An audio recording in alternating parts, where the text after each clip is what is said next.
we brewed in my parents' garage, and the first beer that we ever did was a double IPA after like Pliny the Elder. Nice. Big double IPA. Yeah.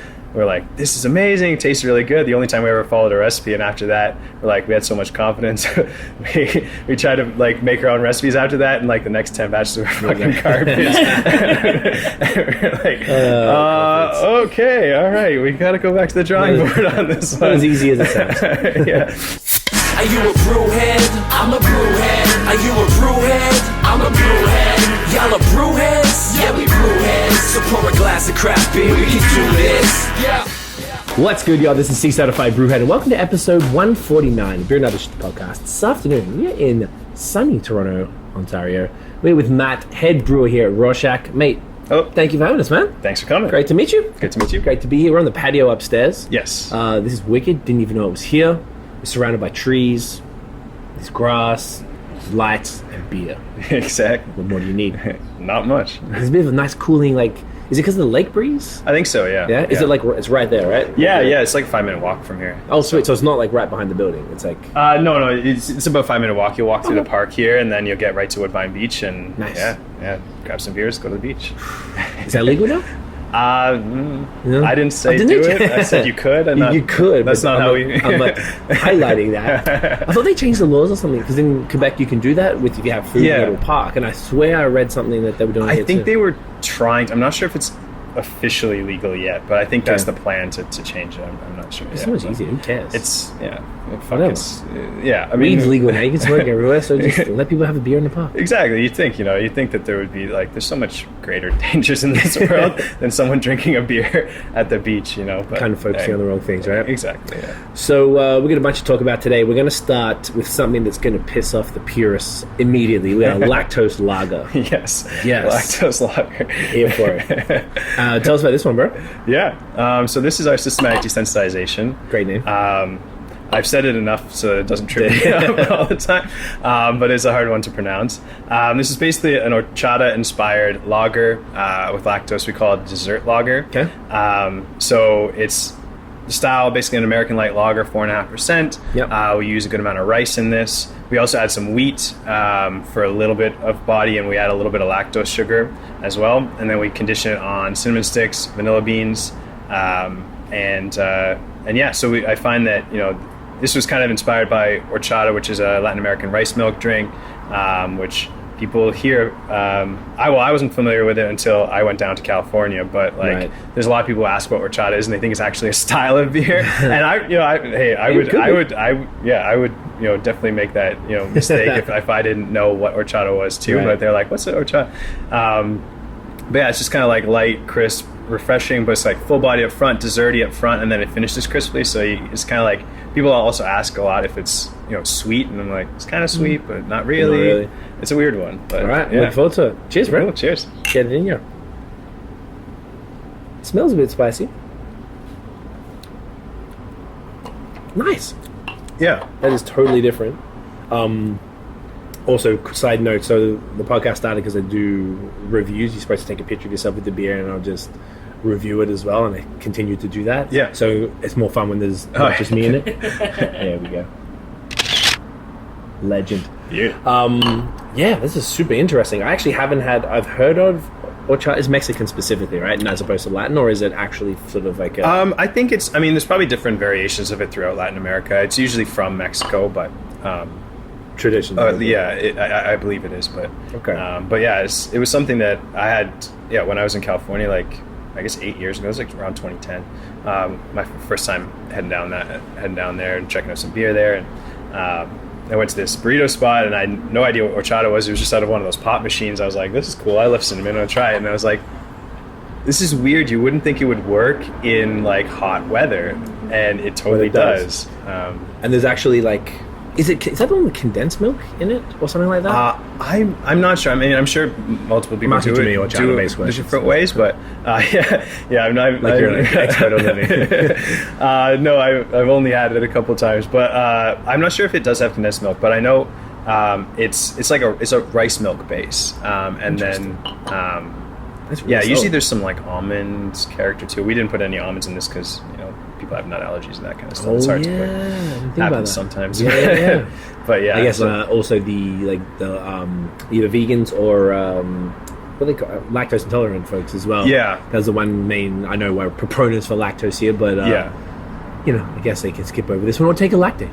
Yeah, that's true. It Yeah, yeah. I guess for lactose intolerant. Yeah. But yeah, if you're allergic to milk too, I guess allergic is different to Yeah. intolerant, right? Because allergic probably kill you. Intolerant, you're just going to go to the washroom. Yeah, that's true. Yeah, it's probably not the most pleasant, but there's only a touch of lactose in this one. It's why it It's doesn't not come over through. the top. As, You're right in that it's not over the top sweet. Mm-hmm.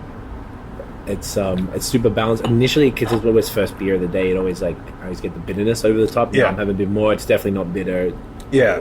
Not intentionally so, right? Yeah, it's like 15 to 20 IBUs. We don't really look at IBUs much. I just kind of know it in the back end. Most of our hops that we add, especially for IPAs, all towards the end of the process. But just for people to get a sense of how much how bitter something is. Right.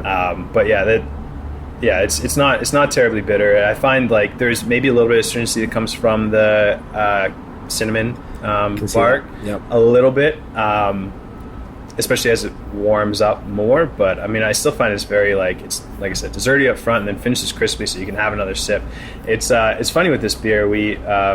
This was the first version we put out. We've done multiple versions of this where it's like American light lager with lactose, rice, wheat, still usually vanilla almost all the time, but then we'll put like a fruit in it or something like that. Right. So we have actually on tap right now a pomegranate version. We've done a blueberry version, guava, strawberry, probably a couple others that are like that. But every time I hear especially the staff, they're like, okay, well, you need to make the horchata one again. And I just wanted to try doing different things. But at first it wasn't the most popular one. Because nobody knew what it was. And then we had some staff party, and it was all I was drinking that night, and then people were getting a little drunk, and I was giving it to people, and they're like, what the fuck is this? This is amazing. I was like, this is the horchata, you gotta try this. Come on, guys. And then since that, it just flew, so. That's amazing. Yeah. I love it. So let's get into your beer history. Yeah. And we'll get into the brewery, and then definitely want to touch on the names and stuff, because sure. that is fascinating. So how did you personally get into beer? I started home brewing when I was in university. Myself and my two partners here, Mohan and Chris, we all studied chemical engineering together. And I just kind of broke, cheap college students, who drink a lot of beer, right, and did drink and still do. That we were like, okay, well, how can we do? It started actually. We had heard that there was a process engineering course that taught brewing as a background for the process engineering principles. But it was kind of they would teach you how to brew. You would make your own beer in this course. Right. But it was canceled 5 or 10 years before we started. But we had heard about that, and that was the first spark in our heads that we could actually make beer at home, because it's not something that, especially this was 2008, 2009, before pretty much any craft brewery apart from I guess Amsterdam or Mill Street were open in Toronto. BAOS maybe, and actually based in Toronto. Yeah. Just before the mainstream consciousness of beer on a craft scale was widespread. So we didn't think about being able to make our own beer until that was the spark, and then. I found I didn't even know, but I found in my grandmother's basement some equipment. My grandfather had actually used to make his own beer and wine, and it was never something that I knew. So I found the equipment down there, and that's what we used to first start. That's it. We brewed in my parents' garage, and the first beer that we ever did was a double IPA after Pliny the Elder. Nice. Big double IPA. Yeah.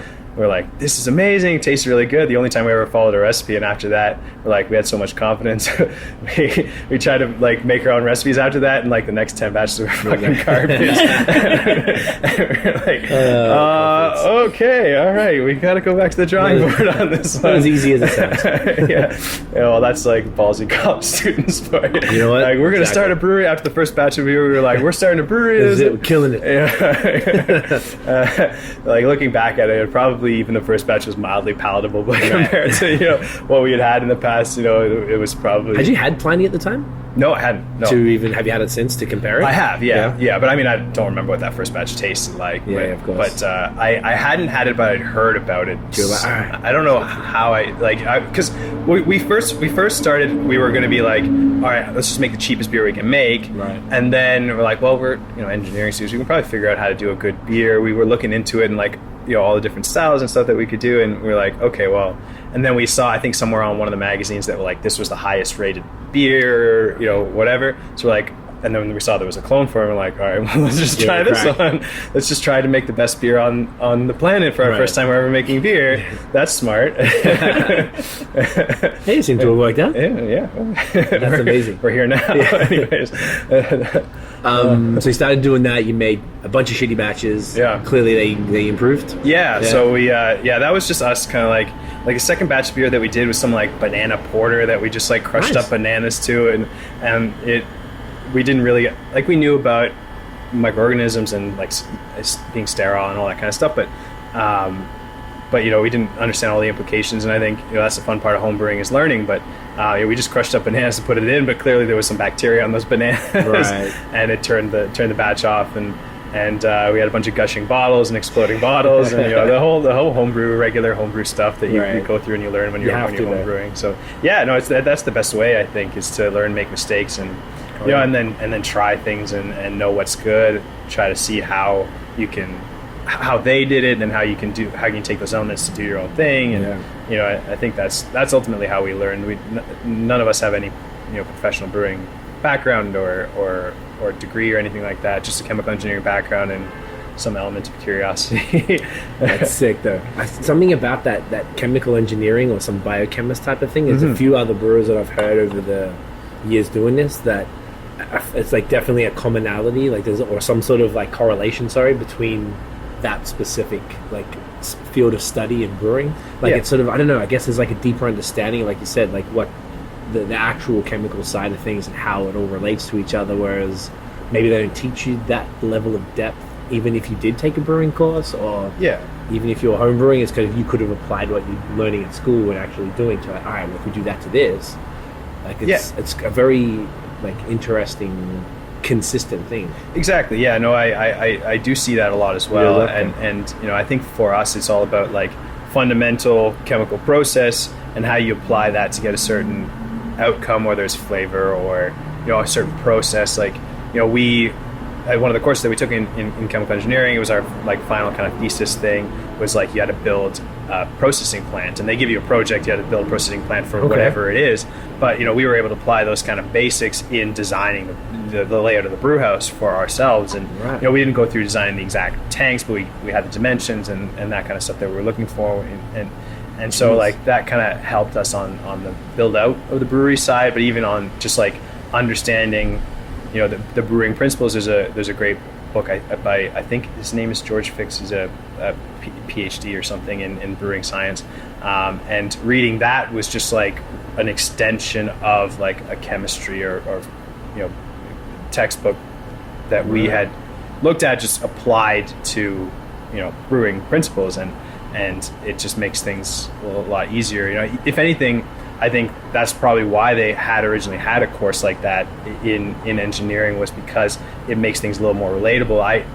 One of my worst courses in university was water chemistry. That was a course? That kind of stuff. It wasn't water chemistry itself, but it was related to water chemistry. Right. It was like an environmental engineering course, but it was interesting. It was like there was a lot related to water chemistry, and that was something that I didn't understand. Maybe you have 5 other courses that you do it, you don't put as much focus on something, whatever.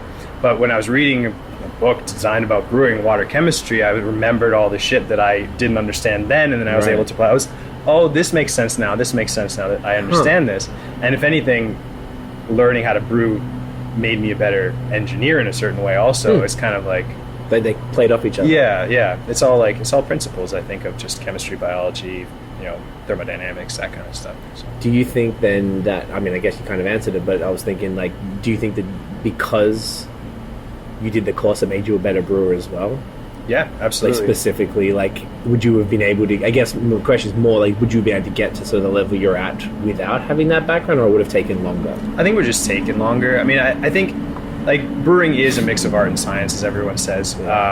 You know, I think the art part of it is more the tasting and understanding flavors part, and then the brewing side or the science side is the actual brewing, like process principles, that kind of stuff itself. Right. So I think the engineering background helped, in theory, make me a better technical brewer, but it wouldn't, if I were to work at a brewery and someone gave me a recipe and said execute this, I mean, in theory they would have their own way of doing things anyways, but if like it was a black box, they gave me a recipe and like they wanted you to do this, stuff, you know, that's where the engineering background would have come in. You would have been able to, you know, figure out ratios, all that kind of stuff, thermodynamics, that kind of stuff. But like, if they, but if they were to say, you know, come up with a beer for me with this flavor profile, the engineering, like that had nothing to do with like understanding hops, malts,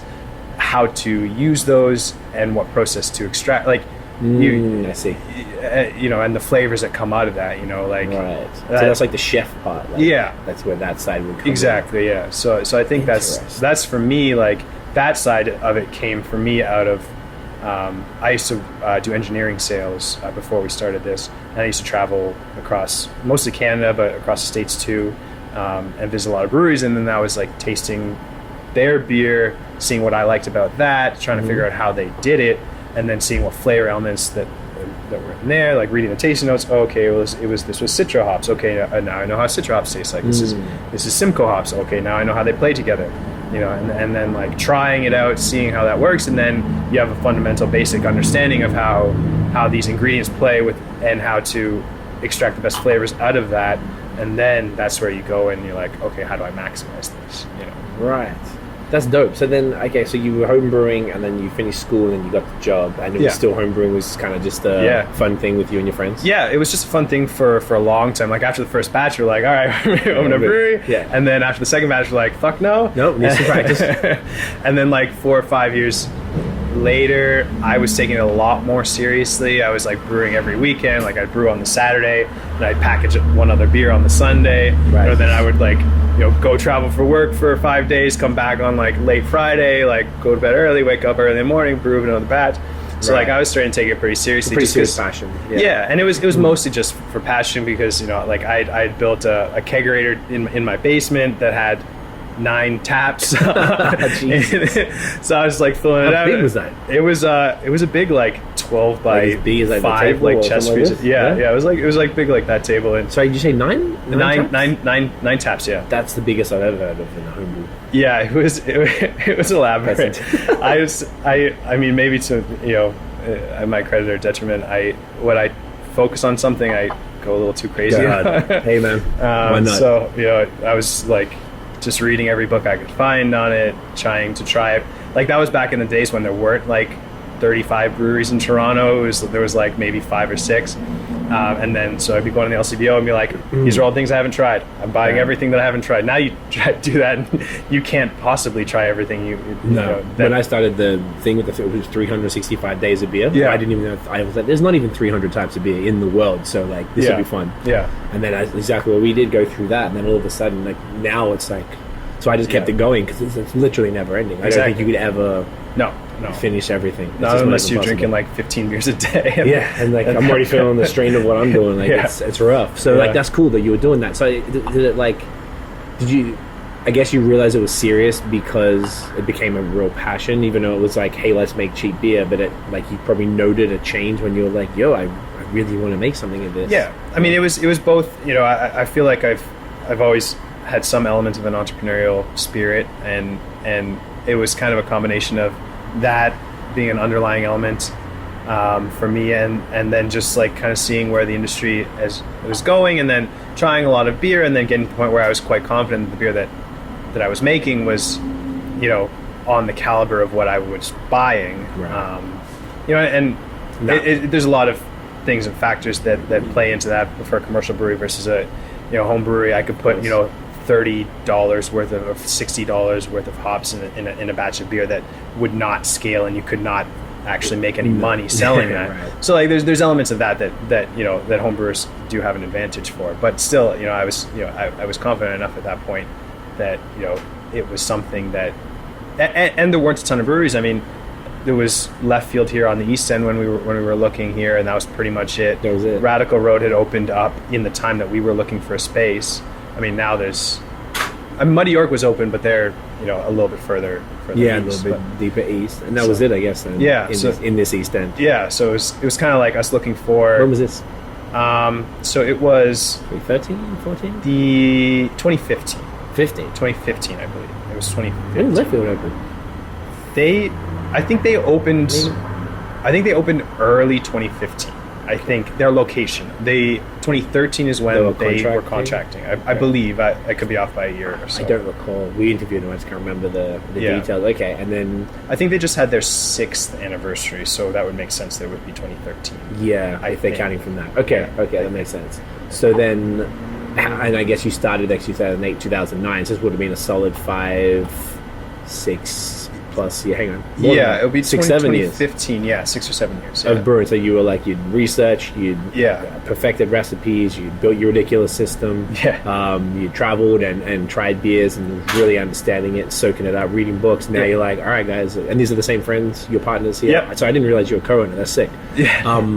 So you've got you were the brewer, and you've got the same people that you were brewing with in college. Yeah. That's even cooler, man. Yeah. No, we've been great friends since, and we met actually on the first day of school in chemical engineering, which was kind of funny. And it was just we went to Europe together, drinking beer for a month after we graduated. And, we'd stayed close the whole time. I mean, so basically how it kind of shook out was like I started to get a lot more serious on the beer side. Like we had always brewed together; they would come brew with me, but it was mostly you were driving it. Yeah, it was mostly me that was kind of brewing at home and taking it like really seriously, and so I had been talking about it. That was kind of the plan, you know, for that was probably maybe early 2015. I was like looking at like the opportunity and just looking at like numbers and seeing like, okay, if I'm buying ingredients at this, selling it at this, potentially what rent would cost, potentially what all this would be, like, is it even like a profitable model business to be in? I mean, clearly it is to a certain degree, but I mean, it depends on, you know, traffic and avenues of sale and all that kind of stuff. But I was just kind of looking at it in a preliminary way, and then I was kind of talking about it with Chris and Mohan, and they were getting in, like, really interested in it as well. And you know, we got to the point where, like, okay, is this something that we actually are going to try to do? And we were sitting at the old at Queen and Broadview, where the new hotel is. On the kitty corners of that is the Brickworks pub, which used to be an Irish pub called Ain't Shabin. Yeah, okay. We were sitting there, and that was when we actually decided, like, okay, well, we're gonna do this now. Right.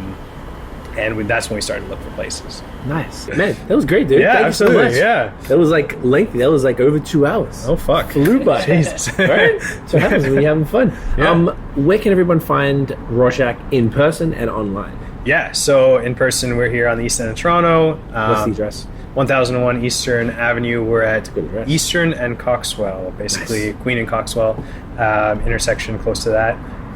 We have a bottle shop here, obviously tap room here. We're in a bunch of bars and restaurants around Toronto. Nice. We've got some reach into Guelph, Kitchener, Waterloo. Oh, yeah. A little bit in Newmarket, a little bit in London, on draft. We are in the process of getting our Mexican lager in the LCBO. Nice. As well, actually. So that's a good look. Yeah. Amazing. And what's the social on the website? It is at Rorschach Beer, I believe, both Instagram and Twitter. That sounds familiar, yes. Yes, I'm pretty sure it's at Rorschach Beer, and Facebook just Rorschach Brewing. Perfect. And the website? Is RorschachBrewing.com. Perfect. Make sure you check it out. Yes. So come by, guys. Check it out. Appreciate it, bro. Awesome. So thank you guys for watching. Mate, smash a thumbs up if you enjoyed. Hit the subscribe button below. Hit the notification bell so you know it was good. Follow us on social media at BAOS Podcast. Check out the long form audio so you can hear extremely attractive gentlemen who love lactose, like Matthew right here. Apple Podcasts, Spotify, all that good stuff. Wow, it was a good time. That's it, guys. Thank you for watching and listening. We'll see you in the next episode. Cheers. Cheers.